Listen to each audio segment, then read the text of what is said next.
स्वागत है आपका बिहार झारखंड बुलेटिन में। आपके साथ मैं हूं श्वेता तिवारी। इस बुलेटिन में बात होगी कैमूर की, जहां रामपुर के धपोखर गांव में उपेंद्र पाठक के घर से करीब 20 लाख रुपए के आभूषण और नकदी चोरी होने पर ग्रामीणों में डर और आक्रोश का माहौल फैल गया।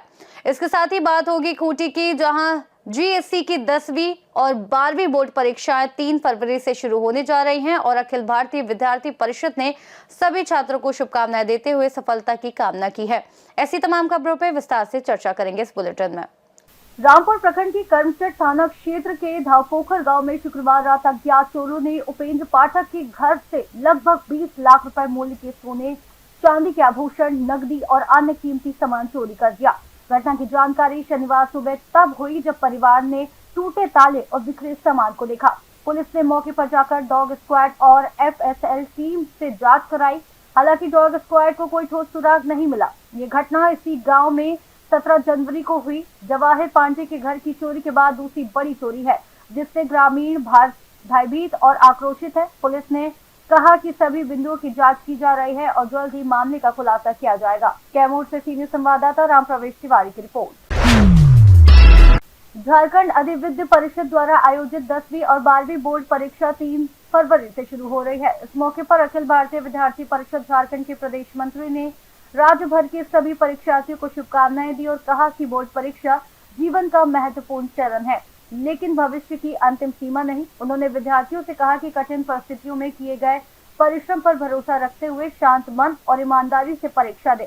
प्रदेश मंत्री ने यह भी बताया कि विद्यार्थी परिषद हमेशा छात्र हित से खड़ी रहेगी और परीक्षा के दौरान किसी भी अव्यवस्था या दबाव की स्थिति में छात्रों का समर्थन करेगी। अंत में उन्होंने सभी को उज्जवल भविष्य की शुभकामनाएं दी। साथियों जोहार। झारखंड अधिविद्य परिषद रांची चेक द्वारा 10वीं और 12वीं की बोर्ड परीक्षा 3 फरवरी से प्रारंभ हो रही है। इस महत्वपूर्ण अवसर पर अखिल भारतीय विद्यार्थी परिषद की ओर से आप सभी को हार्दिक शुभकामनाएं और ढेर सारा आत्मविश्वास। प्रिय साथियों, आपने पूरे वर्ष मेहनत की है। किसी ने सीमित संसाधनों में पढ़ाई की, किसी ने घर परिवार की जिम्मेदारियों के बीच, तो किसी ने कठिन परिस्थितियों में भी हिम्मत नहीं हारी। याद रखिए, यह परीक्षा आपकी क्षमता को परखती है, आपके भविष्य को सीमित नहीं करती। परीक्षा के दौरान मन शांत रखें, समय का सही उपयोग करें, जो पढ़ा है उसे भरोसा रखें और पूरी ईमानदारी से प्रश्नों का उत्तर दें। अखिल भारतीय विद्यार्थी परिषद हमेशा छात्रों के साथ खड़ी रही है, चाहे वह परीक्षा व्यवस्था हो, छात्रवृत्ति का सवाल हो या छात्रों के अधिकारों की लड़ाई। अगर परीक्षा के दौरान किसी भी प्रकार की अव्यवस्था, दबाव या समस्या हो तो विद्यार्थी परिषद आपके साथ है। मेरी ओर से, पूरे विद्यार्थी परिषद की ओर से आप सभी को उज्जवल भविष्य और सफलता की अनंत शुभकामनाएं। पूरे आत्मविश्वास के साथ परीक्षा दे, आप जरूर सफल होंगे। प्रकाश टोटी, प्रदेश मंत्री, अखिल भारतीय विद्यार्थी परिषद झारखंड। खूंटी से सीनियर संवाददाता शहीद अंसारी की रिपोर्ट।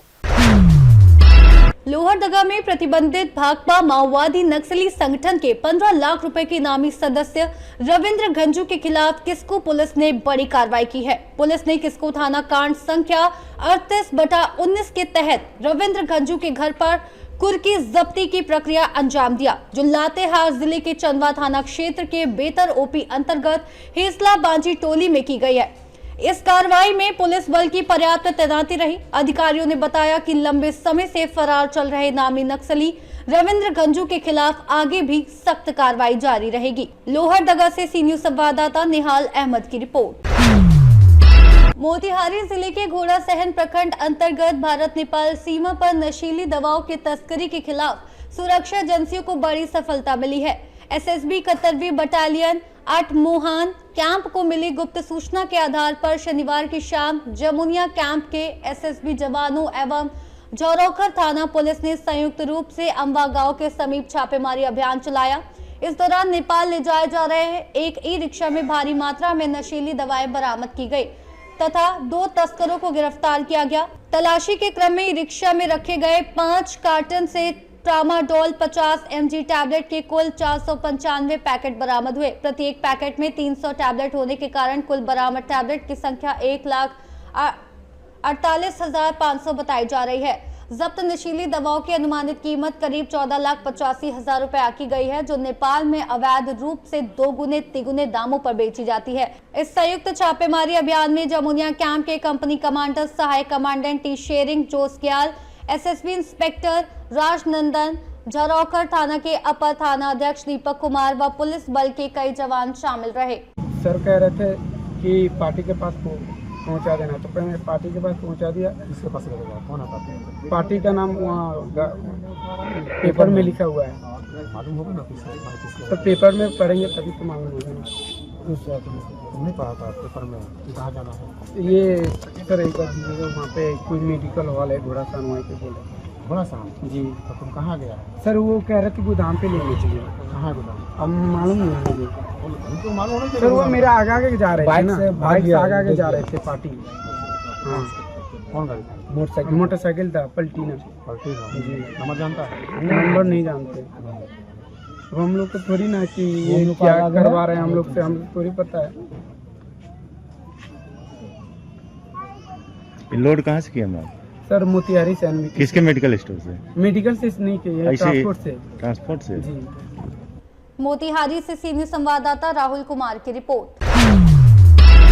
मेदिनीनगर पलामू में सदर अस्पताल की स्वास्थ्य व्यवस्था गंभीर रूप से चरमराती नजर आ रही है। गरीब और मध्यम वर्ग के मरीज कम खर्च में इलाज की उम्मीद लेकर आते हैं, लेकिन डॉक्टरों की कमी के कारण उन्हें 3-4 घंटे कतार में बैठकर इंतजार करना पड़ता है। अस्पताल में बैठने की भी उचित व्यवस्था नहीं है। सीढ़ियों पर बुजुर्ग मरीज सोते हुए दिखाई देते हैं। छात्र नेता सत्या शुक्ला ने कहा कि मंत्री और विधायक प्राइवेट अस्पतालों में इलाज कराते हैं और सदर अस्पताल का निरीक्षण कभी नहीं करते। वहीं विधायक आलोक कुमार चौरसिया पर भी सवाल उठ रहे हैं। इस स्थिति में बड़ा सवाल ये है कि जब जिले का सबसे बड़ा सरकारी अस्पताल ही बदहाल है, तो आम जनता को बेहतर इलाज कैसे मिलेगा। सदर हॉस्पिटल, एक जिला में सिर्फ सदर हॉस्पिटल जो कि रहता है, जो कि कम पैसे में गरीब लोग इलाज करवा ले, लेकिन यहाँ पे डॉक्टरों का कमी देखा जा रहा है। क्या कहेंगे इस पर? कहना क्या है, आज राज्य सरकार मैया योजना में व्यस्त है। स्वास्थ्य योजना को लेकर इसकी आज तक कभी भी कोई भी ना डॉक्टर को नियमित रूप से प्रक्रिया के साथ उसको चयन करना। डॉक्टर तो ऐसे हो गए ना कि एकदम मनमानी, अपने मन के अनुसार आते हैं, मन के अनुसार जाते हैं। है डॉक्टरों की गलती नहीं है, डॉक्टर अपने स्तर से पूरा प्रयास करते हैं। यहाँ पर दो मुद्दा उठता है। एक, डॉक्टर आते हैं कि बस साल 2 साल में नाम कमा के यहाँ से निकल जाते हैं और अपना प्राइवेट जो अपना प्लेस होता है उस पर बुलाते हैं। मैं माननीय स्वास्थ्य मंत्री से पूछना चाहता हूँ कि आखिर सदर हॉस्पिटल में डॉक्टरों की कमी क्यों है? आप नए रिम्स का निर्माण करते हैं, नए स्वास्थ्य की चर्चा करते हैं। आज हमारा जो प्राइवेट सेक्टर में जो हॉस्पिटल है दिन प्रतिदिन 4 चौगुना तरक्की कर रहा है, लेकिन हमारा सदर अस्पताल का जो ग्रोथ है, सदर अस्पताल का जो डॉक्टर की कमी है और दवा में 40% की कमी है। अभी आपका मिडाल टेस्ट जो चल रहा था वो बंद हो गया। मिडाल टेस्ट से लाखों गरीबों व्यक्तियों को, हजारों गरीब व्यक्तियों को जांच होता था, लेकिन आज सब कुछ सुना सुना पड़ा है। तो स्वास्थ्य सुविधा एकदम लचर है पलामू का। हम माननीय स्वास्थ्य मंत्री से मांग करते हैं कि आप अपने प्रिय साथी भानु प्रताप शाही से राय लेकर आप जरूर इस संदर्भ में बात रखिए कि आखिर हम में क्या कमी है। मैं कहना चाहता हूँ, इसलिए मैं कह रहा हूँ कि मैं आवेश में नहीं, मैं रियलिटी कह रहा हूँ कि अगर इरफान अंसारी जी को थोड़ा अनुभव का कम है तो भानु प्रताप शाही जी से राय ले लें। क्योंकि अगर स्वास्थ्य सुविधा में हमारा डालते सदर एकदम चुस्त पुस्त है, ना डॉक्टर की कमी है, हर जगह देखे जाए तो दवा की कमी है, तो स्वास्थ्य को लचर क्यों? पहला प्रश्न। दूसरा प्रश्न कि जो प्राइवेट हॉस्पिटल है, आप चले जाइए वहाँ पर दिन दुगना रात चौगुना वहाँ का हॉस्पिटल क्यों तरक्की कर रहा है? और आप लोग प्राइवेट हॉस्पिटल को ज़्यादा बढ़ावा दे रहे हैं, इसका मतलब तभी ना, तो बहुत ही दुख के साथ इस बात को कहना चाह रहे हैं कि सदर में ये जो डॉक्टर के साथ साथ जांच के साथ साथ अब मिडाल टेस्ट बंद होने के कारण आप पूछिए कि जिसका राशन कार्ड से जांच होता था आज वो बाहर जांच कराना छोड़ दिया। पैसा ही नहीं है तो आम पब्लिक पलामू के जनता दर दर भटक रही है। ना यहाँ के सांसद महोदय इसके लिए निर्णय ले रहे हैं, न यहाँ के हमारे वर्तमान के जो विधायक है आलोक चौरसिया जी, जो अपने घर से निकलते हैं सदन में जाके माननीय अध्यक्ष से सिर्फ टूल मांगते हैं, स्वास्थ्य की कोई सुविधा नहीं मांगते हैं। स्वास्थ्य में क्या क्या कमियां है कभी निरीक्षण करने वर्तमान विधायक जी हैं। विधायक जी तो छोड़िए, वर्तमान के जो विधायक आलोक चौरसिया जी हैं वो कभी भी 12 साल में एक बार भी स्वास्थ्य का निरीक्षण करने अभी तक नहीं आए हैं।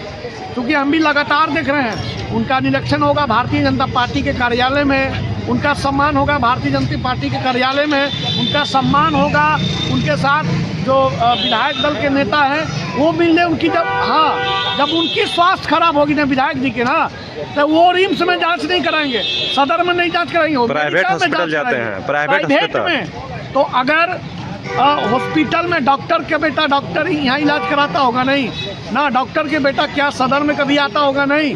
उसी प्रकार जिस प्रकार जो स्वास्थ्य का लचर है, यह कहना बहुत ही दुखनीय है, निंदनीय है कि स्वास्थ्य सुविधा में क्यों लचरता है।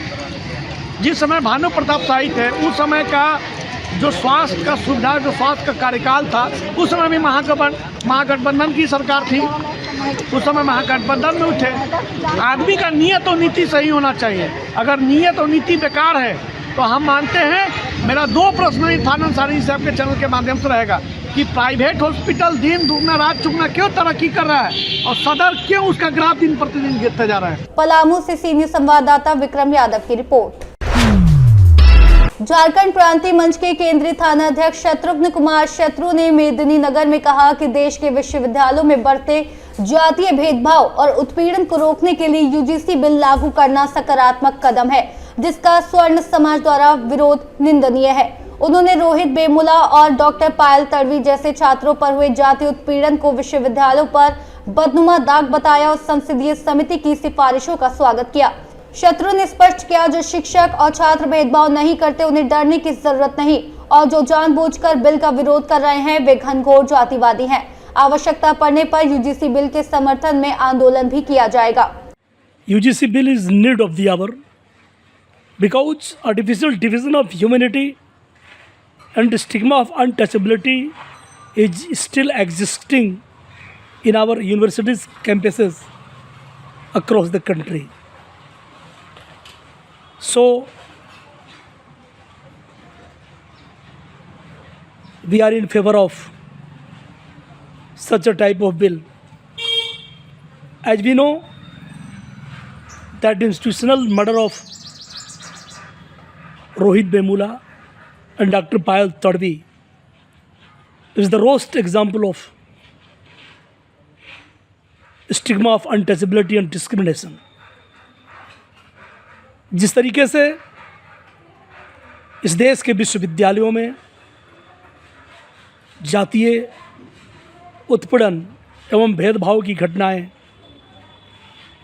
बढ़ती रही हैं, अभी श्री दिग्विजय सिंह की अध्यक्षता में संसदीय समिति ने रिपोर्ट दी है कि देश के विश्वविद्यालयों में 118% जातीय उत्पीड़न एवं अत्याचार की घटनाओं में वृद्धि हुई है। वैसी स्थिति में केंद्र की सरकार के द्वारा यूजीसी बिल का लाया जाना इस देश में शैक्षणिक माहौल कायम करने की दिशा में एक महत्वपूर्ण कदम है। हम इसका स्वागत करते हैं। और वैसे लोग जिस बिल का विरोध कर रहे हैं, जातीय और मनुवादी सोच से पीड़ित होकर के, हम उनकी निंदा करते हैं। उनका विरोध अतिशय निंदनीय है। निश्चित तौर पर अगर ज़रूरत पड़ी तो हम भी SC, ST और OBC के लोग इस बिल के समर्थन में सड़क पर उतरने का काम करेंगे। धन्यवाद। पलामू से सीनियर संवाददाता विक्रम यादव की रिपोर्ट। फिलहाल बिहार झारखंड बुलेटिन में बस इतना ही। देश और दुनिया की तमाम बड़ी खबरों के लिए आप देखते रहिए सी न्यूज़ भारत।